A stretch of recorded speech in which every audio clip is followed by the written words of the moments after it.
Hello and welcome to Not Complain Enough. I'm your podcast host, Karista, and today we have a very special guest. We have Karina Kalilah, and she is a rebirthing breathwork practitioner and coach. She creates sacred sound medicine with her voice and crystal balls. She's a freedom fighter. Love is her medicine, and she's a lover of life in all its highs and lows. Welcome, Karina. Yeah, hello. It's so nice to be here. Thank you so much for having me. I really appreciate it. Oh, it's my absolute pleasure to have you. And I've had the pleasure of being in your yoga classes and your sound healing sessions when you were here in person in Sydney, and they are just blissful and divine. So very cool. And now you're actually the founder of a trauma-informed rebirthing practitioner academy. So Yes. could you explain part of your journey in getting there? Because you kind of started as a high school teacher and you transitioned into yoga, and now you're running this incredible academy. So could you elaborate on how you got to where you are today? You know what? If you would have told me 10 years ago that this is what I would be doing with my life, I would not have believed you. I was like, oh, okay, that would have been a bit left of center. And it's because when I left teaching, I would never have assumed that this would have been my path. I left teaching because I was incredibly burnt out, and something was missing from my life, and it felt like this gaping hole, and I wasn't sure what it was. I just left, a big relationship, and really and truly, I didn't know this at the time. I was looking for myself. And I think, in leaving high school teaching and then going into yoga teacher, being a yoga teacher, there was a big pay difference. I'll start with that. And, Yeah. that brought up a lot of uncertainty and safety stuff. And, it was a big time for a lot of really big, deep healing. And then breathwork came into my life. My teacher, his name's Santara, he came to the studio to do a sound healing. And back then I was like, sound healing, please, as if that's a thing, like bullshit. Side note, I'd lost my hearing in 2013, so I was quite hard of hearing. I didn't have hearing aids yet. I was going to get them in that next week, actually, and just synchronistically. And I could feel the sound healing better than I could hear it. And that was quite substantial. I was like, wow, okay, there's something in this. So I decided to get this private session with this, sound healer. And I get into this private session. He's like, okay, so we're going to breathe. And I was like, all right. And it was a 2-hour rebirthing breathwork session. And that was the beginning of such a huge pivotal change in who I was, in how I was showing up in myself and in the world.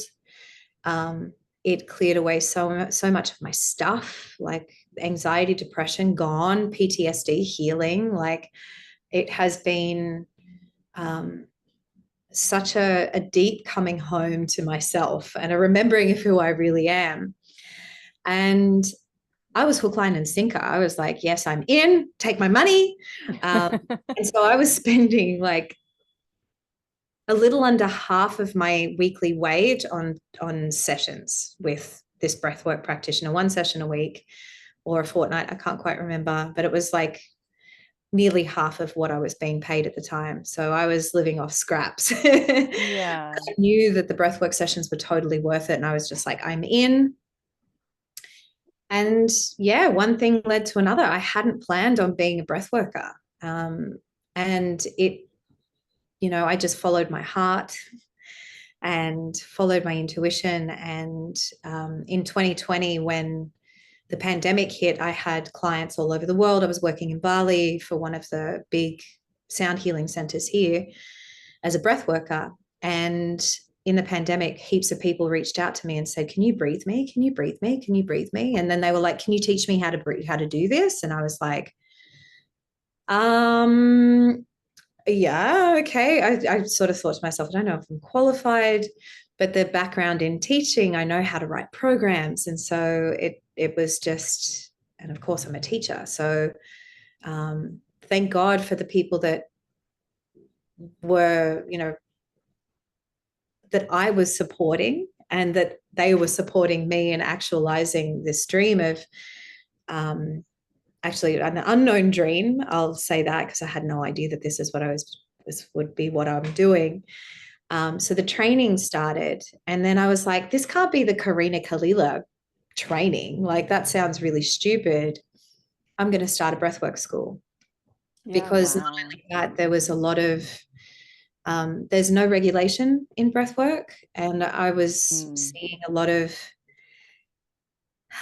poorly held spaces. And I know it was true for me in my own healing that I reached a point of like not being able to get any further, and that actually led me down the trauma-informed path, understanding myself through understanding the way that trauma moves in the body. And because I was seeing this like poorly held spaces, and knowing what I knew then about trauma and how that was helping me, it was like, okay, if I'm really in integrity, what would I want to be bringing to the world? So it's this journey has really made me contemplate, like, what does it mean to have a integrous, is that a word? Integral? I mean, it is now integral. It is Yeah. now. Let's roll with it. An establishment that is really in integrity with what it's delivering. So that's what I've been creating. And yeah, who would have thought that, I left school and I'm back in school. Well, I mean, you're back in school, but in a way that's like creating a school essentially to kind of really help people through that. And I mean, I find it really interesting that, when you say that you came across a lot of people that didn't know how to hold space, and, there's some questionable practices. I think that kind of, when you go into a lot of these spiritual practices, or for want of a better word, there does seem to be like, there's no real regulation. So people kind of, it's a bit of a free for all. And there are so many people that get taken advantage of in a particularly precarious positions because they are looking for answers and they are wanting help. And when those things aren't done in integrity or with ethics, it is really, it puts a dampener on the work that you do, because, you're there trying to help people with your heart and soul, and those sorts of practices are not done collectively well. And so, it's so incredible that you've gotten to that point where you're like creating a school for that, to actually teach other practitioners in what you've learned. And particularly around trauma as well. I think that that's such a big thing that's come up. Could you explain, like, what it means by trauma-informed breath work? Like, it's a great question. Yeah. So I loved what you just said about like there's no regulation, and what that sparked in me was like, well, it's really hard to regulate an industry where every body is a different body. Every reaction is going to be a different reaction. There's no formula to breath work or to energy work or to even people's reactions from a yoga class can be there's just so much there, because when we're working with the shadow, it's so unknown. I've actually forgotten your question, because I was going to tie this back into the question. Oh, no, that's okay. It's just around like, so how, like, what does trauma-informed breath work that's right. Okay. like look like? Yeah. So great question, because so many bodies are different bodies, like how can a practitioner hold the vast array of different reactions to an experience, I suppose, with love and care and compassion. So essentially, trauma-informed means understand the way that trauma moves in somebody's body, and understanding that might be different from person to person. And then not only that, recognizing if somebody's trauma has been activated, And then being able to hold that without, taking it personally or taking it on board or trying to fix or change, but rather validating their experience and being with them through something really hard. And that can be really hard when, the trauma is, their trauma has activated your trauma, or the practitioner's trauma, let's say it that way. Like if a client's trauma has activated the practitioner, that can mean that the practitioner can go into automatic or into response mode and be acting from their trauma as well. So it's being able to stay separate from what's going on, to be able to hold the space in love and compassion. It can be really re-traumatizing if somebody was to be like, oh, don't worry about that. That happened in the past. Or, why are you bringing this up now? Like, that's not important. I'll just go and walk it off, like this kind of brushing off, or like hack or invalidation. Yeah. So it can be a really horrible thing. And this is how breathwork can be re-traumatizing, is a practitioner doesn't actually know or can't actually recognize if a client's been activated in their trauma. So yeah, being trauma informed,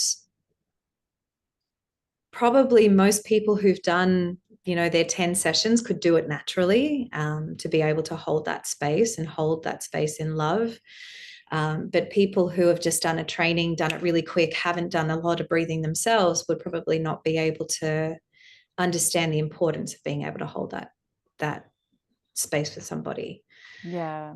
So that's why for me it's been really important, because I reached a point, I was later diagnosed with PTSD, and I reached a point in my healing where I was like, why is the breath not working for me anymore? Like there's this reaction that I was having regularly, and thinking to myself, okay, what's actually going on? And understanding trauma has helped me understand myself.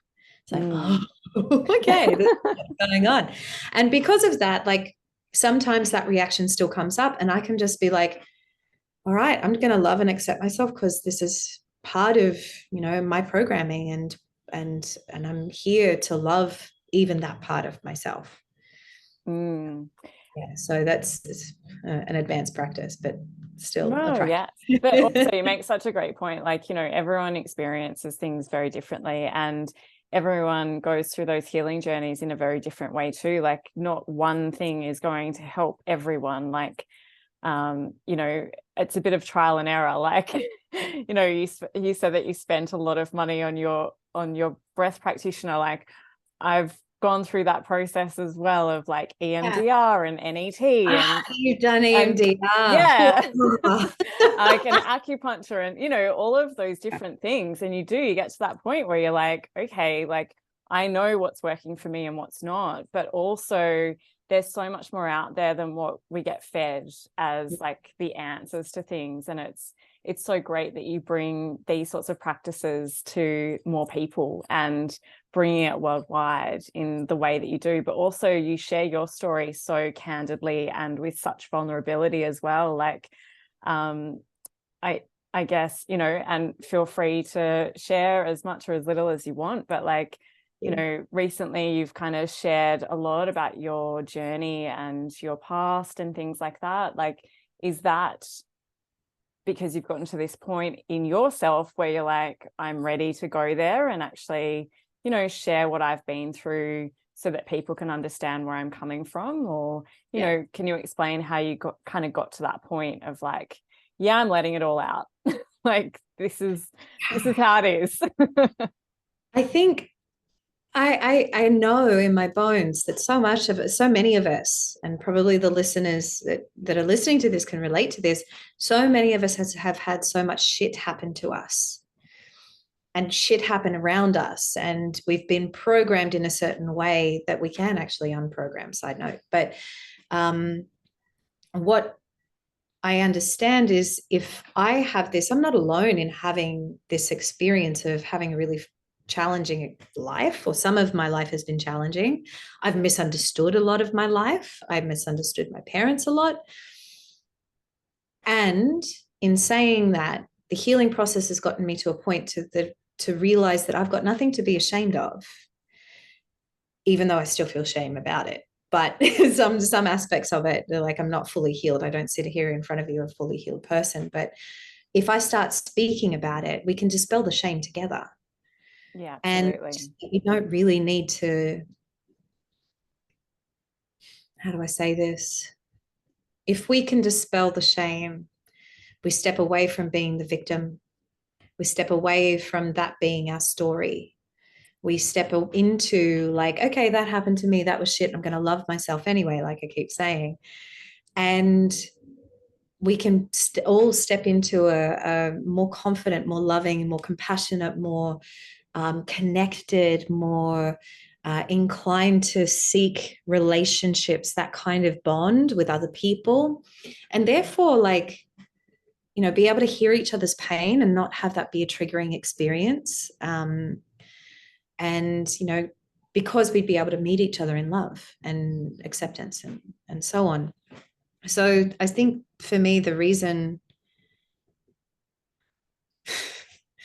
sometimes I think like, why am I sharing all of this? Karina, do you really need to share all of this? And there's a part of my soul that's just like, yes, you need to put this out there.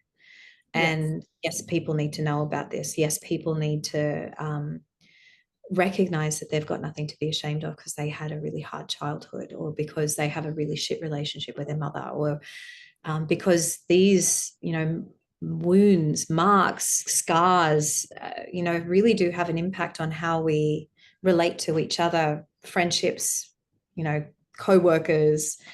When stress is ignited in the body, how we treat each other is so, integral. I think that's a whole nother thing, but how we relate to our parents, our siblings, and most of all, our partner. Whatever our shit is will come out towards them in a really, really, really real way, and theirs to you as well. And so here we are, like stirring each other's shit and rubbing up against each other. And, I love you, but you're activating my trauma, and I love you, but you're activating mine. And like, that's not a reason to stop the relationship. It's a reason to, dive into yourself and understand yourself better, and then therefore explain to the other who you really are and like how we can work together, given that this is our shit. Absolutely. Yeah. And then stress in the body, and this would be seen in the workplace all the time. If somebody's stressed, they're not themselves.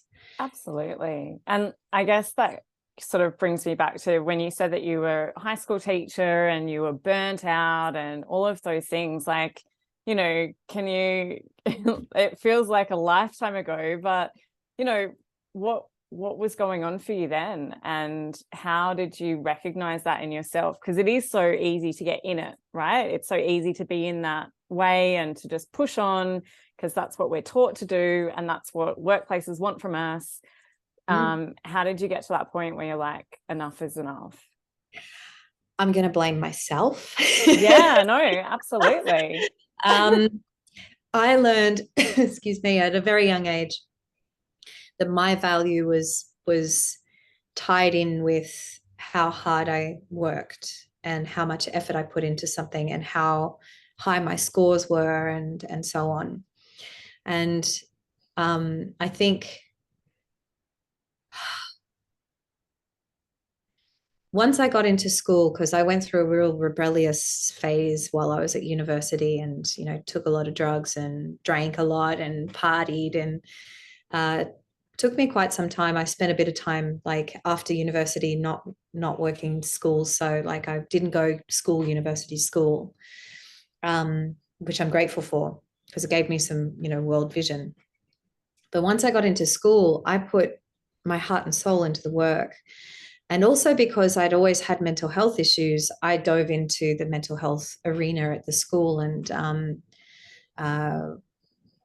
became a year advisor with another person. And then also they made a role for me called head teacher of attendance. And that was to make sure that was attending school, but also I would need to go and work with the families and the kids of people who weren't coming to school. And there was a lot of mental health stuff going on there. And so essentially I was a PE teacher, a year advisor, and a head teacher there was 2 years, I think a year and a half maybe, where I did that. And I was in school for 8 years. And by the 8th year, I was no longer head teacher. I was no longer, year advisor. I was just teaching, and I had adrenal fatigue. I was exhausted all the time. I was putting on weight. I didn't know I was in adrenal fatigue, or I was going deaf. That was that year as well. So I just knew I was stressed out. And I really deeply appreciate my principal, because I took a shit ton of time off that year. So, I'd gone to Everest and started my, spiritual journey. I was like feeling called to like these beautiful places around the world and to do a yoga teacher training. So I asked for another week off at the end of the year, and my principal said no. And that was like the fine, I'm taking a year off. Like I just decided it was time to take a year leave without pay. But really, I had been the one that was really wanting to prove to myself that I was really, really, really good at what I did. So I put 110% into what I did, and I was approaching it all wrong from the perspective of like needing to be a dominant teacher. And actually now I know that I don't need to do that as a teacher, that actually meeting them with compassion and love would have actually been a better strategy than what I was doing at the time. Was that, sorry to interject, was that the way that you were taught though? Like, in your training, you were taught that domination was the only way to kind of get kids to do what that you want them to do? Yeah, I forgot what the word is. Behavior management. Okay, so university taught us about behavior management, which completely bypasses trauma. Right, okay. And actually, what I would love to see in high schools now is like, actually even in universities, is instead of teaching, I don't know if they do this now because I've been out of the school system for quite some time, nearly 10 years. So it might have changed, but I would love to see training in like how to spot a child that's really, really struggling, because a child that's really struggling is probably going to be misbehaving in your class. And I think of all the kids that were misbehaving in my classes, and I'm like, how did I not see that they were just in a trauma response? They were in a reaction to stuff that was going on at home, to stuff that was going on at school. And then the teachers were all giving them shit on top of that. Yeah. Like, oh man, I wish I could go back and do it differently. But, we live and we learn. But I think there's a fundamental flaw in most systems that do not acknowledge or recognize the human being, that create systems that are based on, this is the rule for one, so therefore it must be the rule for all. A lot of studies are done only on men and completely discredit, women. And a lot of studies are done on white men and to completely discredit or what's that word? Discredit is not ignore. Let's say ignore that the fact that the demographic needs to be bigger, that we need to be studying more people. And at the end of the day, every person is a different person. Oh, there's so much wrong with the system. Well, I mean, there is. And this is the thing though, like, these systems are there. It's hard to kind of, change them like entirely and level them and start again, because they're all very much ingrained in our societies and things like that. But I think part of it is actually about helping to change the systems from the inside and actually, looking at them from a different way. And I guess part of what I wanted to talk to you about as well is like, with the work that you do and, workplace wellness is a big thing. Like there's lots of wellness washing that's going on. Like let's get a lunchtime yoga class in, and that's ticking the box of wellness. And in what you do, like you obviously come across a lot of people from all different walks of life. How has that changed the people that you work with in terms of, where they're at with what they're doing, be that in corporate, be that, in sort of more holistic practices or whatever? What are the changes that you see in people going through this work? Yeah. So, it's a really great question. Again, it differs person to person. Like, it really depends on what somebody's coming in for. I work with people over a long period of time, 4 to 6 months, generally speaking. I don't work with people just one session, because one session is great. It can leave a person with a whole lot of aha moments, but really it takes a few breathwork sessions to really start to open the body and connect the body and mind together. And what I see people go through is like less tension in the body, less stress in the body because there's less tension, more presence. They, generally speaking, really, really present. They feel a lot more connected to themselves. Their intuition, which everybody has, is heightened. Their level of awareness of themselves is heightened. They're more able to communicate their needs and their desires. Like, they're more likely to say, no, I don't want to do that. Or, I don't know, deadline of 2 days. Yeah, I'm going to need 3, that kind of, instead of, okay, yep. It like bowing down to people pleasing, they're more inclined to speak up. What I often see is people choosing to make the change that they've been afraid to make, whatever that is. Mm-hmm. And I have clients from all different areas, all different sectors, doing all different things, men, women, from all over the world. And I would say that the common themes are the ones that I just said, and that they make a pivotal shift in their life in some way. And like, I've got a woman who came to me. She's in corporate, and she was like, my purpose is in corporate. I know I'm supposed to be here. And I freaking loved that, because, a lot of the holistic world is like, leave corporate, go and do your dream job. Totally. Yeah.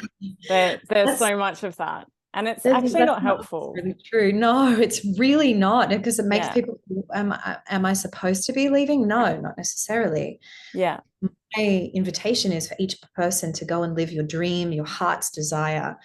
And how can you make that environment a beautiful, thriving environment for you to be in? Absolutely. Like, that feels like, oh, okay, what if, every corporate job at 9 a.m., instead of starting work, they sat in a room and did 15 minutes of breathing. I would love to train more people in corporate just to be able to facilitate that every single morning. How I would love to document the change that would happen in the collective. How do people feel? Like, sending a survey out to everybody and like asking people how they feel when they start, and then like after a month and a half or something like that, 6 weeks, seeing what they feel like then.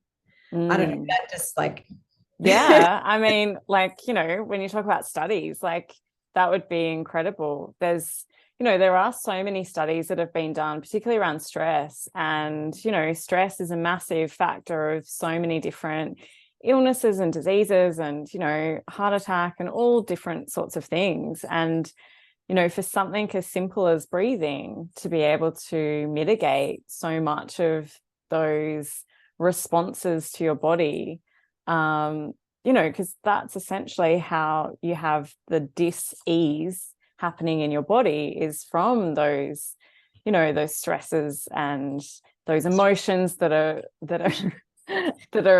like stuffed down and not able to kind of be explored or expressed in safe spaces too.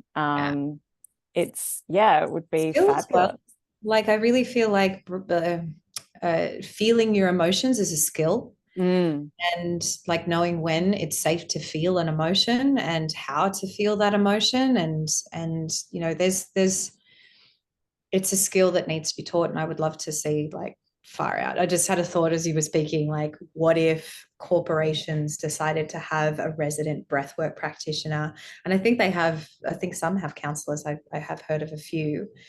Yeah, look, I think a lot of them kind of tend to outsource a lot of their programs. And I think that's part of where a lot of the issues are, really, because, you have these people who are great, like therapists or whatever, that like you get sent to, but they don't necessarily have the context of the environment that you're trying to navigate. And, you know, a lot of it's like, oh, we've got like structural changes happening, you know, you've got to be resilient with change and everything. That's all well and good, but if you're changing your organization every week or every couple of weeks or every month, or there's restructures all the time, like there's constant change fatigue there. You can't turn around and tell people to just like, you know, be cool with change when you're constantly doing it. And so people are in those heightened states all the time. And they wonder why they're stressed out. And it's because, you know, well, actually, like in saying that, when you talk about the pandemic, like I was in an organization who went through a massive restructure in 2020, just as we all went into lockdown. They thought it would be a great time to restructure the whole organization as we're in lockdown. So people were not only navigating, like, you know, working from home, also homeschooling, you know, with multiple children, but then had to learn a whole new job.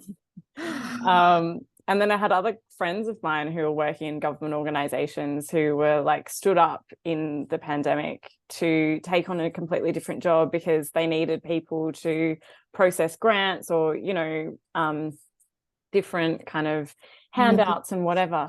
And so, yeah, like it's layer upon layer. And, you know, at the very core, we are missing this kind of looking at people as humans and having that compassion for what they're going through outside of what an organization wants. Yeah, absolutely. Like life is hard as it is. Yeah. And with on top of the pressures, on top of the pressures, on top of the pressures. And I will say that the first influx of people that came to Bali, for those who are listening, I live in Bali. And the first influx of people that came from overseas to Bali that I worked with, their nervous systems were so wired and they were completely oblivious to how wound up they were. And like that was because of from the pandemic. Now it's sort of seemed to relax a little bit, but there's still that, like, you know, there's pressure upon pressure upon pressure. And this, like, the world is only ever going to continue to change. And if we're, you know, wanting to see the world not change, then we're going to be very stressed all the time, you know, like how can we as a collective and as an individual be okay with like being flexible with change and being kind and loving to ourselves when we need to learn a new role. And you know, when shit hits the fan and everything is up for, you know, big change, how can we be loving and accepting of ourselves while we go through that? And that's the skill that I would love to see taught in schools and spread like wildfire all over the world. Like, how can we just love ourselves? Yeah, absolutely. I'm not talking about like Instagram. I'm going to choose to love myself. I love me. Like, no. Like, I'm talking about real, like, psychological reprogramming so that we can have the tools to know what we need when life gets hard. Absolutely. And sometimes that is just, you know, like switching off and going for a walk, or, you know, like figuring out what works for you and what helps to de-stress you is different for every single person as well. Yep. Like it's so different. Sure. You know, and like I feel like it's such an interesting place where you are in Bali, because you're almost on the kind of forefront of seeing people escape their lives, you know, because that's where everyone kind of goes for holidays and things like that. So, you know, how has that been? Like, yeah, you said people are kind of still pretty heightened. Are you seeing that still happen? Particularly, there's been a lot of layoffs in tech companies and all that sort of thing, and, you know, economics and everything like that. Like, is it still as heightened as what you're seeing, or has that shifted a little bit? I will say that it has shifted a little bit. Before it was like people were very wound up, and now it's like people are almost, what's the right word? Like,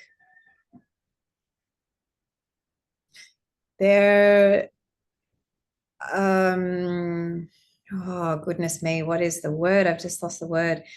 It's like dorsal vagal. I'm going into the science realms and I don't want to collapse. Please do. Yeah. They're collapsed. They're in a state of like either depression or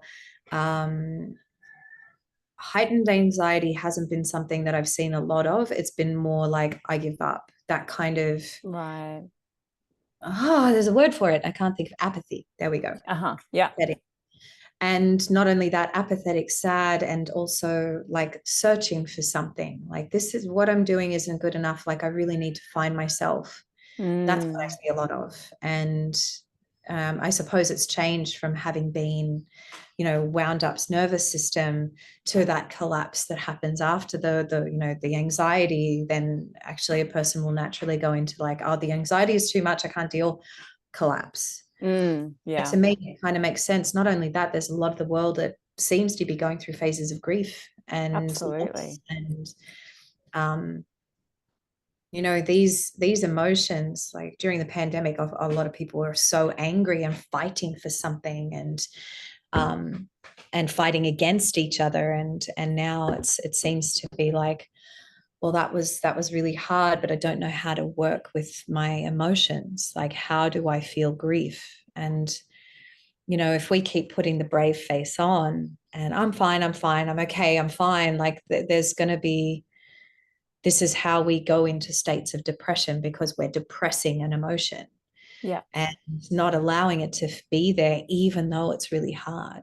And this comes down to, our programming and our childhood. And we were taught probably not to feel, like, stop crying, and actually, I think the way through and the way forward is for people to learn how to feel in an intelligent way. In an intelligent way. Can you expand on that? So, yes, I can. And I would say that usually when we feel something, there's a story behind what we're feeling. Like, let me think of an example. Let's say a girl breaks up with a guy, or a couple break up. Usually one of them will have a story going on in the background that's like, I'm not lovable, I'm never going to find the right one, I'm always going to be alone. And that fuels not only the grief and the loss of the relationship breaking up, but the story behind why I should feel sad. So there's the story that we tell ourselves in any given situation that actually fuels an emotional reaction. And sometimes it's the other way around. Sometimes it's an emotional reaction that will fuel the story. They're not independent of each other. We can learn to be with the body and inside the body and feel the raw emotion inside the body. And, sometimes there's a sensation around the heart, or sometimes there's a sensation around the belly, or in the lower back, or in the shoulder, or in the face, or in the lips, or wherever the sensation is, or in the throat often. And when we go into that, there's a release of a tension, or a release of an emotion, and it will usually come out our eyes or come out as like anger, and it needs to be channeled in some way. This is like emotion. Emotion is energy. Emotion, we need to move the energy. And when we take the story away and just feel the raw emotion, it takes between 60 to 90 seconds for that emotion to be pulled through the body. And I'm reading a book at the moment called Burnout, which I recommend, highly recommend.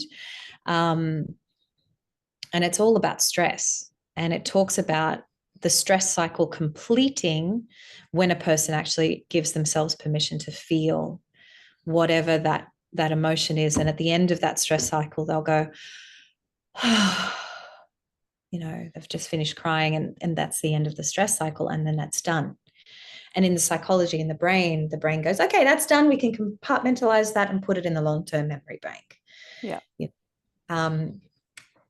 So if we can take the story out, acknowledge the story's existence, and feel the raw emotion, then we're not getting stuck in a cycle of feeling, because that can also be an addictive pattern. Is like, oh, there's this, and oh, there's that, and show me empathy and sympathy and pity, and people can really feed off being very emotional, and that can be really not very good for a person, and sort of keep them stuck in like a victim mentality.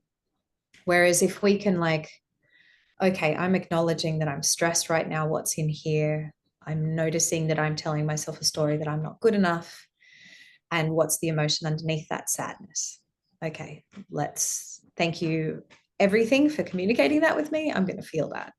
That's very like, it's very robotic in the way that I've described that, but that's essentially how we can do it. Yeah. Yeah, it's a process that can be taught, and the best way to do that is have somebody hold your space. Mm. Yeah. And I mean, but it's so true though. Like, I think so many people, particularly, I mean, I look at friends of mine that have children now, and the way that they help to explain emotions to them and allow them and give them the space to feel those emotions is actually so beautiful. Yes. It's such a different world in that sense, because they do sit down and go, okay, well, I can understand that you're really upset. That would make me upset too. And like, and going through those processes with them and teaching them how to regulate their own emotions without that dependency on somebody else too is so fascinating to watch as well. Like, yes, it's incredible to have someone hold space for you, but that's not available to you all the time. Yeah. So yeah, learning how to do that, but also acknowledging that it doesn't take that long to go through those processes is such a huge thing too. Because I think people get stuck in that so much, right? Completely, 100%. And I just want to celebrate those parents. It's like their children are going to have that as their inner dialogue when they're feeling something. It's like, oh, my feelings are valid, my feelings are important, I need to feel this, and they'll move through it so much quicker. My God, can you imagine? What do you think the world will be like with a bunch of children that have learned how to feel in that way? Like totally different. I mean, yeah, like completely different. It's not like, oh, sit down and shut up, we don't want to hear from you, like just stop crying, you're fine, don't worry about it. Same Like, thing. yeah, totally different. So it's just It gives me incredible. hope. It gives me so much hope. Oh my goodness. Oh, Go. look, I think all the young, it's just about awareness though, right? Like, it's about people being more aware of these things and more things being available. These learnings weren't available, at a time when I was growing up. Definitely not. Like, you see books about like adult children of emotionally immature parents, like that is a reality for so many. Yes. And it is about acknowledging those things, and yeah, having more awareness helps to process and transform how people react to different things too. But also having those interpersonal relationships makes it completely different too. Absolutely. Yeah, absolutely. It's like those relationships are completely different. Like, I've seen, people in their 20s talking about their love languages and, having much more open and honest communication about what's going on for people. It makes such a huge difference. Makes such a huge difference. Oh my goodness. And when we speak like this, it's like, yeah, there is hope that this, like, so much can change so quickly just in a few generations, like one generation, even, like, the next 20 years of kids. And I celebrate the big, psychologists that are doing the big work around trauma, like Gabor Mate and Love his work. Yeah, love his work too. Yeah. Polyvagal theory and stuff. Yeah. That's changed my life so much. I'm like, oh, where am I in my nervous system today? Like, it's so fascinating. Yeah. And I celebrate them for the hard work that they've done and all the the psychotherapies, EMDR, EFT, like you mentioned, and somatics, somatic movement therapy. There's so many, and I really do have hope, because if us adults start to do the work and then change the way that we behave with our children, then they are going to have a very different reality to the reality that we experienced. And not to say that that was bad or wrong, but it kind of produced a collection of people where our society is really not functioning so great and can be done so much better. So absolutely. And I think even to to look at that and go, well, in the generation of people, like there was wars in those times. There was a lot of survivalist, you know, it was a mentality of actually just being able to get through, because there wasn't any space to have your emotions or to kind of, you know, to explore things, because it was just like, you know, it was a survival mechanism for so many years. So many, and like Gabor Mate says, like we can't place the blame on parents. Like no, exactly. they best.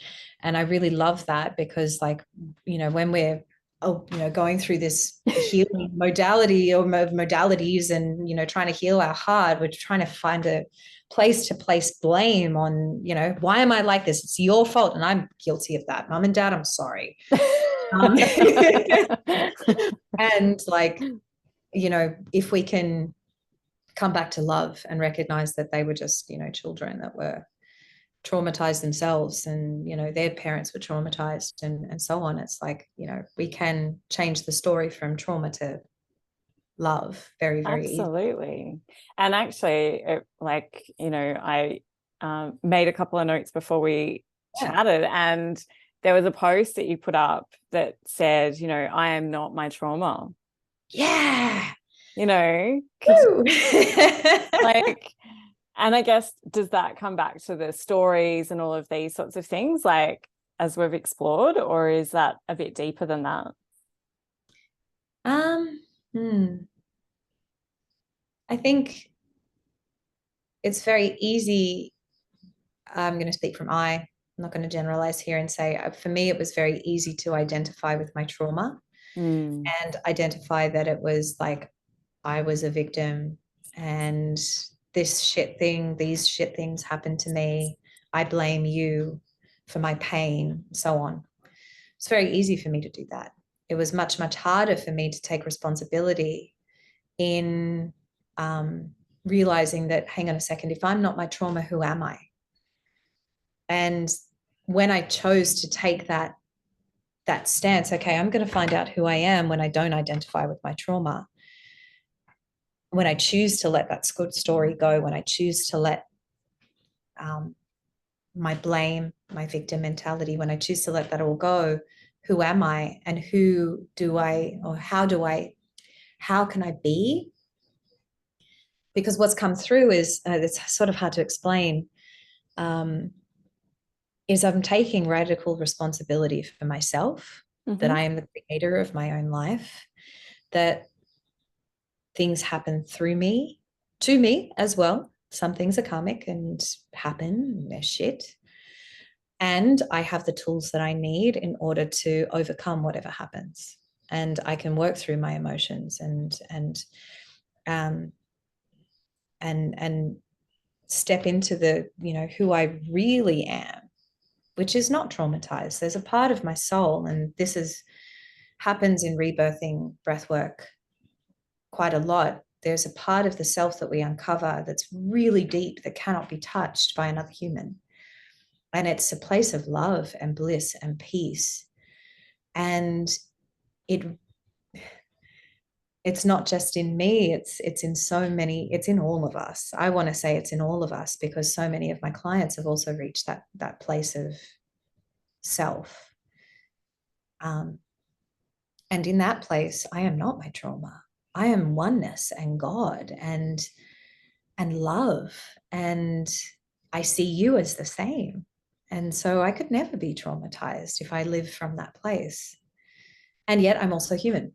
And experience life, and life is hard. And, you know, I had an incident happen just a few months ago that put my whole system into a trauma response, and was a traumatic experience. I'm going to name it at that. And, you know, I'm still healing, and yet I'm choosing not to identify with that. I'm choosing to use the tools that I have to work through it, overcome it, move forward. That makes sense as a human. Yeah, absolutely. Well, and this is the thing, like when you were talking about that,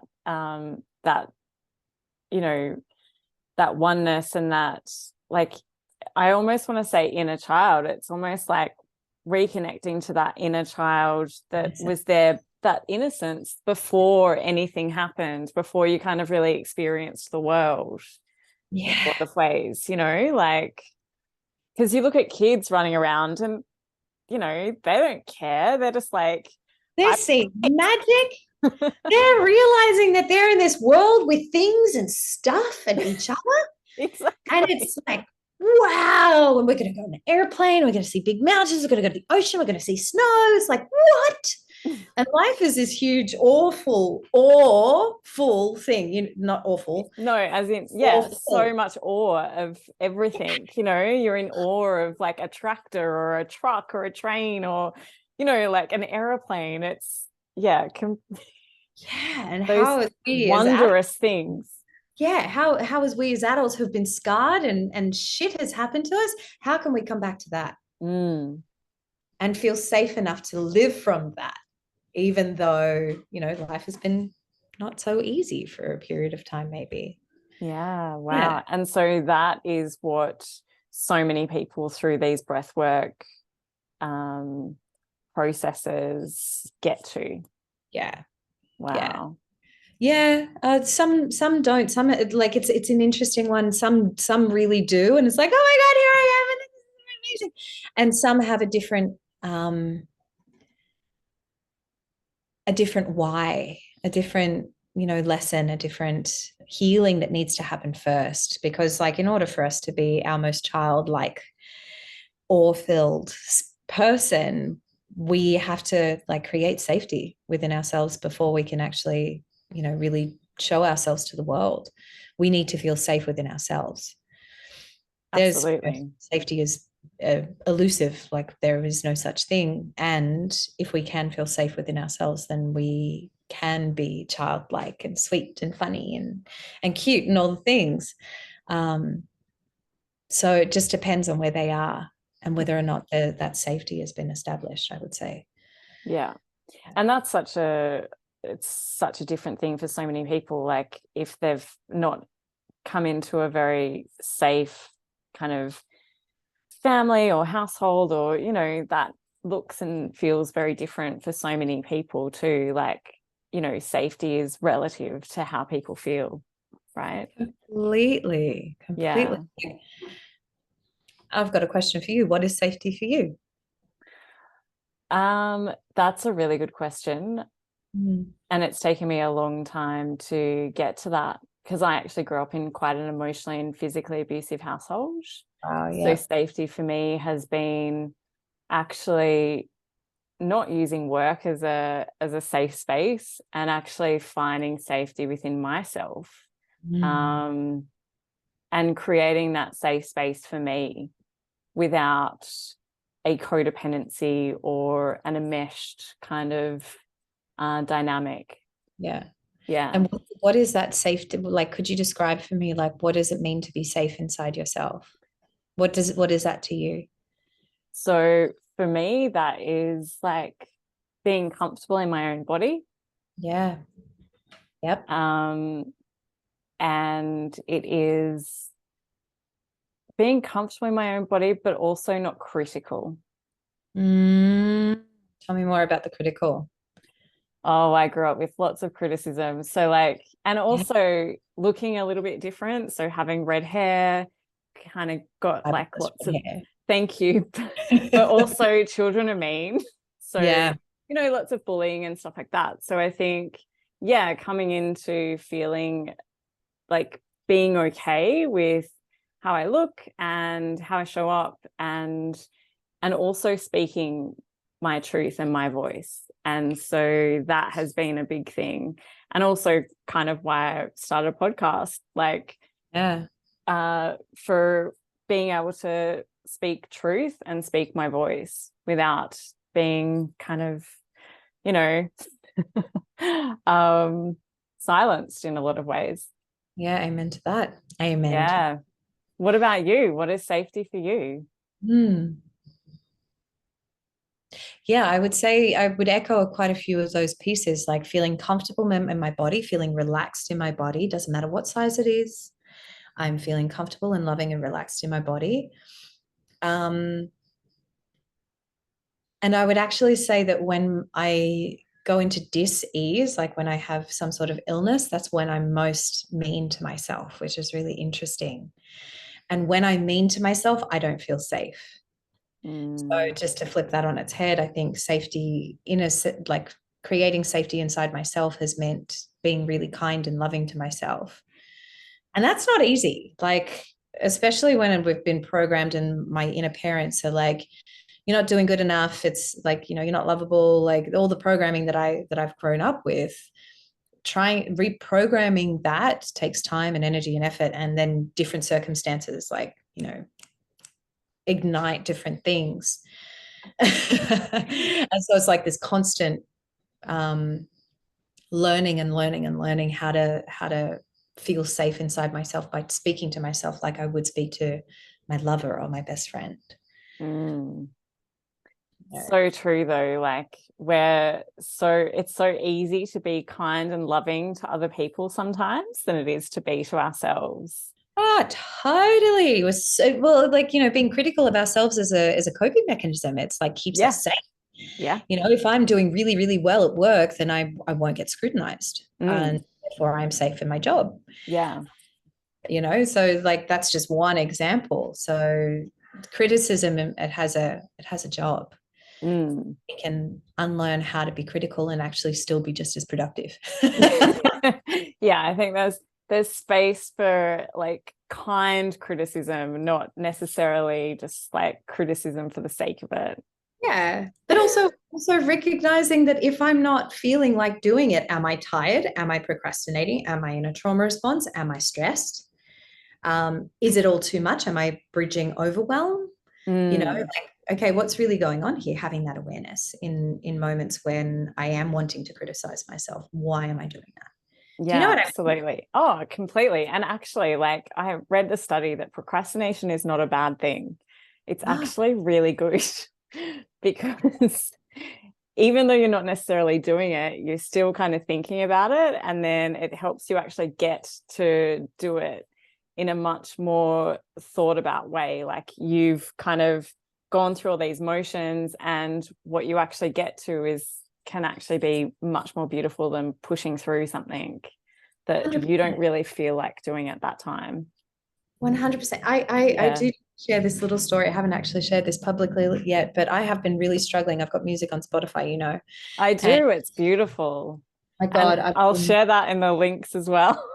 Thank you. It's called Heartgasm, a sound healing to make love to, and I have had many friends, and I myself have, and it's quite profound. So strongly recommend making love to my album. And if you don't have a partner, just listen to the album anyway. But I have had a huge block around making any more music. Wow. Or performing that album in community and in as a performance here in Ubud or whatever. Huge blocks, to the point of I've just spent like nearly $6,000 on courses and trainings and stuff to like do stuff, and I am procrastinating even with that. Deep down, when I sit with the procrastination, it's got something to do with the timing piece. It's like not the right time, not the right time, not the right time, not the right time. And I really have faith that what I've just invested in I will stop. There will be a point at which there will be a change, but I really know in my bones that it has been a timing piece. And yeah, you're absolutely right about procrastination. I think that, there are many reasons for procrastination, and we need to listen to what those reasons are, because it's there for a reason. Yeah. And also, yeah, but with the timing piece too, like we push ourselves, we're so disconnected from like the seasonal changes and all of these things. We're not exactly, we're not in our synchronicity with our cycles and all of those sorts of things. And there's so much to be said about that. Like, yeah, I mean, but your music is incredible. And so I'm sure that when it is the right time, it will be even more profound than what you've already put out into the world as well. Thank you. I appreciate hearing that. And yes, I agree. And there will be a perfect timing. Absolutely. But I mean, on that, how can people support you? How can people best support you? And what have you got going on? my question is actually like, how can I support you? Like in terms of all of you, like how can, I suppose, okay. So like, I don't even know how to answer that question. Yeah, that's a good question. So how can we support each other? Well, all right. So you have your music on Spotify, which people can definitely listen to and make love to. It's good for your nervous system, guys. Go make love. Good for your nervous system. Exactly. And you also have your Trauma-Informed Breathwork Academy that you are taking only a few more people in for this next intake. Could you expand on that?